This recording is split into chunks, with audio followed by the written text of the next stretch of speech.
Hello friends, welcome back to my channel. और आज के इस वीडियो में हम लोग पढ़ने वाले हैं ट्वेल्थ बायोलॉजी में चैप्टर नंबर फर्स्ट, जो कि रहेगा अलैंगिक जनन के बारे में। ठीक है, चलिए तो स्टार्ट करते हैं इसको। तो अगर मैं बात करूं कि अलैंगिक जनन जो होता है वो क्या होता है ना, और उसके कौन कौन से लाभ होते हैं। ठीक है, चलिए। तो अलैंगिक जनन आखिर होता क्या है, इसके बारे में अगर हम लोग चर्चा करें तो अलैंगिक जनन जो है ना, वह जो है ऐसी विधि है प्रजनन की जिसमें सिर्फ ना एक ही जीव भाग लेता है। ठीक है, और वही जो एक जीव जो है ना वो क्या कर सकता है आपका, जैसे मान लेता हूँ मैं ये एक जीव है ना, सिंगल सेल है ये, ऐसा करके। ठीक है, और यही जो जीव है ना वही क्या कर सकता है, अपने आप स्वयं अपने शरीर से क्या हो सकता है, इसमें विभाजन होगा और इस विभाजन के द्वारा दो नए जीवों का क्या हो जाएगा, निर्माण हो जाएगा। ठीक है, इसको हम लोग अलैंगिक जनन कहेंगे। क्लियर। तो ये जो अलैंगिक जनन जो है ना, इसके कौन कौन से लाभ होते हैं इसके बारे में आइए थोड़ा सा देखते हैं। ठीक है, चलिए।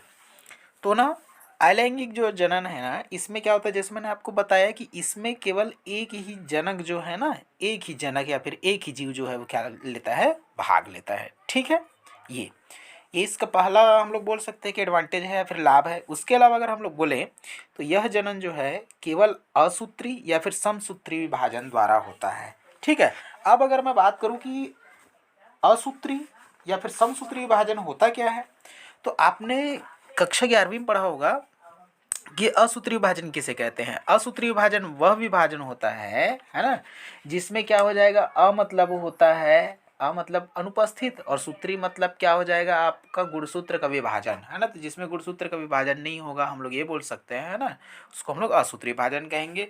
और समसूत्री विभाजन, ठीक है, सोमैटिक डिवीजन जिसको भी कहा जाता है, उसके अलावा हम लोग उसको माइटोसिस डिवीजन भी कहते हैं। इसमें होता ये है कि जो सेम टू सेम जो क्रोमोसोम की संख्या रहेगी वह पेरेंट सेल से डॉटर सेल में सेम टू सेम रहेगा। ठीक है, तो इनमें जो डिवीजन होगा वो आपका कैसा रहेगा, असूत्री या फिर समसूत्री विभाजन रहने वाला है। ठीक है, उसके अलावा अगर मैं बात करूं कि और कौन कौन से लाभ होते हैं, तो ये क्या होता है, जीवों में दूर में फैलने में मदद करता है। अभी दूर में फैलना क्या हो जाएगा, तो जैसे देखिए क्या होता है, बैक्टीरिया जो है मान लेते हैं वह किसी जीव के अंदर में चला गया है, उसको क्या करना है, उस जीव को बीमार करना है।